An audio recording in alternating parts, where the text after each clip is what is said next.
Hello investors. Today अभी अभी ये मार्केट में अभी क्या करना चाहिए, बिकॉज ये क्वेश्चन बार बार आ रहा है कि ये जो निफ्टी है वो निफ्टी अगर आप देखोगे तो 26,000 26,216 से कंटिन्यूसली नीचे आ रहा है। तो आप देखोगे तो 1 मंथ में 25,127 था। इवन 1 मंथ में भी Nifty has given -3% return. 6 months में देखोगे तो 9% अप है, लेकिन ये यहाँ से एफ का सेलिंग चालू हो गया है। अभी ये मार्केट में करना क्या है?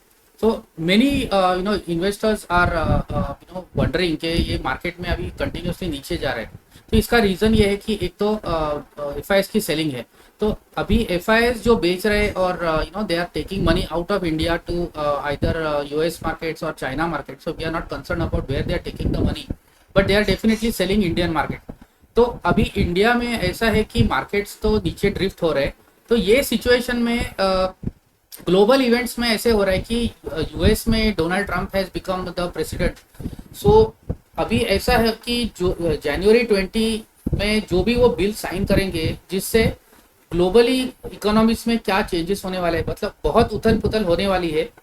क्योंकि डोनाल्ड ट्रंप ने ऐसे बोला है कि ही विल डू मास डिपोर्टेशंस। तो ऐसे है कि अनडॉक्यूमेंटेड वर्कर जो यूएस में है उनको वो डिपोर्ट करेंगे अपनी अपनी कंट्रीज में। और दूसरा डोनाल्ड ट्रंप का जो दूसरा एक कहना है कि he will not push for renewable energy in US. तो जो पहले जो बाइडेन का जो पॉलिसीज था which was more favourable towards renewable energy like solar etcetera. तो अभी ट्रम्प साहब बोल रहे हैं कि he is finding solar energy renewable energy is not that beneficial. He's saying that it requires a lot of big spaces for generating this energy. तो he is going back to fossil fuel based technology. तो अभी ये situation में renewable energy company जो India में है जो export कर रहे हैं यूएस में, तो आपको तो उससे तो दूर ही रहना है। तो कोई भी अगर स्टॉक रिकमेंडेशन नहीं है ये, लेकिन you have seen that Premier Energies का रिजल्ट बहुत बढ़िया है। लेकिन प्रीमियर एनर्जीज है आपका, वारी एनर्जीज है, they are all exporting to US. Okay, solar PV modules export करते हैं। तो वारी एनर्जीज का अराउंड 57% एक्सपोर्ट है यूएस में। तो अभी उसका क्या होगा? उसके बाद में Trump is saying that he will put tariffs on China. तो चाइना से जो भी इंपोर्ट हो रहा है उसमें टैरिफ्स आने वाले हैं। तो that is one aspect. Second aspect is India से भी जो भी एक्सपोर्ट हो गए तो उसमें भी वो बोल रहे हैं कि वो टैरिफ लगाएंगे। तो ये टैरिफ का जो सिचुएशन चल रहा है उसमें अभी आपको करना क्या है वो देखते हैं।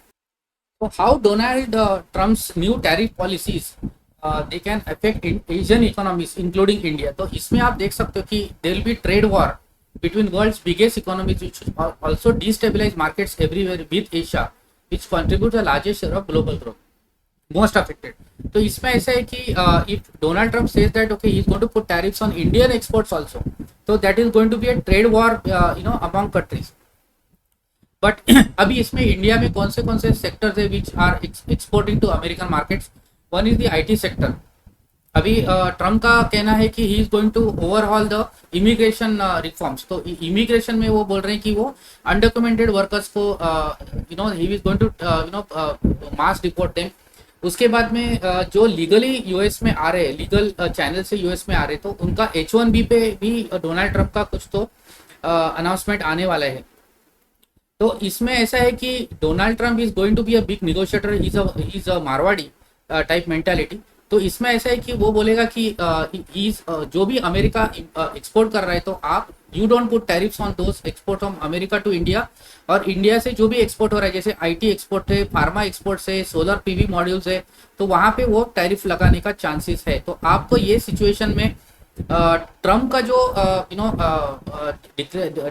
मतलब बिल जो आने वाले हैं उसमें ग्लोबल में बहुत उथल पुथल होने वाली है, ट्रेड वॉर्स होने वाले हैं और there is going to be a big chaos in the global economies. तो इसमें ऐसा है कि आपको ये टैरिफ के सिचुएशन में China is going to be impacted, India is going to be impacted, और इसमें जीडीपी कितना कम होने वाला है वो आपको देखना पड़ेगा कि lower US demand for Chinese good due to higher tariffs on China will translate into lower demand for Asian exports.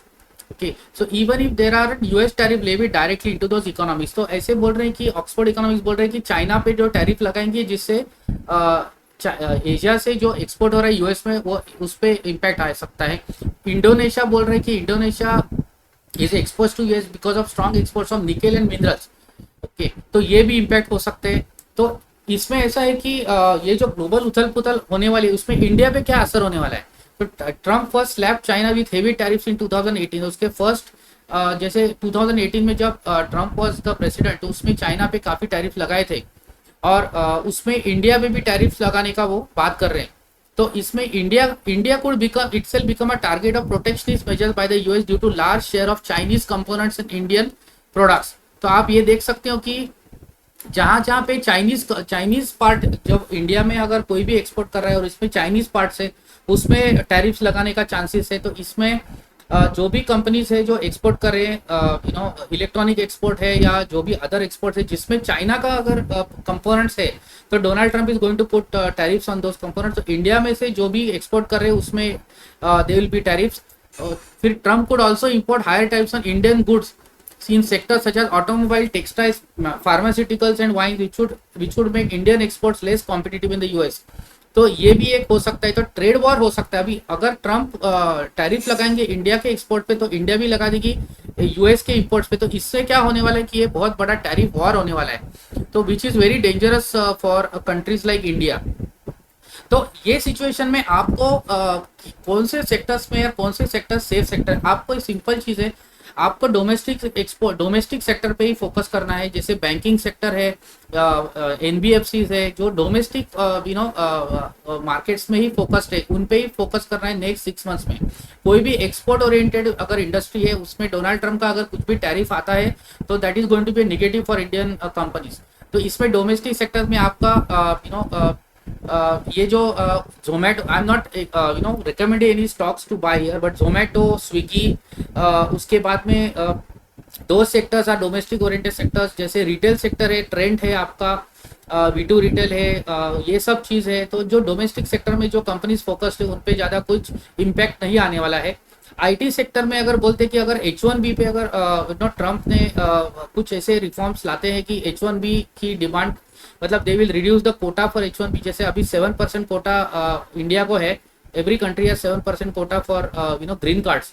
तो अगर ग्रीन कार्ड के पे अगर डोनाल्ड ट्रम्प इम्पोजेस सम रेस्ट्रिक्शन तो इसमें IT sector will be impacted. Pharmaceutical sector also will be impacted because pharma exports काफी सारा करते हैं यूएस में। तो फार्मा और आईटी से थोड़ा बहुत आपको संभलना मतलब दूर रहना है for the timing till such time that you know what are the policies of Trump. तो these are the things. Solar PV modules export करते हैं, वारी एनर्जी एक्सेट्रा, उससे भी काफी सारे इम्पैक्ट हो सकता है। तो आपको डोमेस्टिक सेक्टर में फोकस करना है, डोमेस्टिक कंपनीज है जो भी है उसमें ही फोकस करना है। जैसे बैंकिंग है, बैंकिंग सेक्टर में ऐसे हो सकता है कि इसमें पॉजिटिव ट्रिगर क्या है। तो एक तो आरबीआई का रेट कट आ सकता है, रेपो रेट कट। अगर इन्फ्लेशन अगर कम होता है तो RBI will consider rate cut in the month of December. तो अगर रेट कट आता है तो domestic banking industry will be benefited because of rate cut, because उनके कॉस्ट ऑफ फंड कम होंगे। उसके बाद में companies which are purely into domestic markets which will not be impacted by Donald Trump's tariff policies. तो ये सब situation में आपको बहुत ही केयरफुल रहना है कि कैसे how are you going to have your portfolios aligned toward domestic stocks only.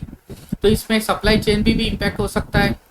China plus one strategy जो है जिसमें चाइना इंडिया में प्रोडक्शन शिफ्ट कर रहा है, तो वो वहां पे भी अगर डोनाल्ड ट्रम्प अगर कुछ टैरिफ लगा देगा तो उसमें भी काफी सारे स्टॉक्स इम्पैक्ट हो सकते हैं।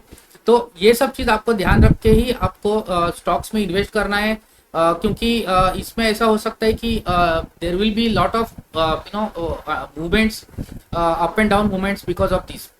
उसके बाद में जो भी सेक्टर में आप इन्वेस्ट कर रहे हो उसमें आपका प्रेडिक्टेबिलिटी ऑफ अर्निंग्स होनी चाहिए, अर्निंग्स प्रेडिक्टेबल होने चाहिए और अर्निंग्स ग्रो करने वाले होने चाहिए। तो वही कंपनीज में आपको इन्वेस्ट करना है।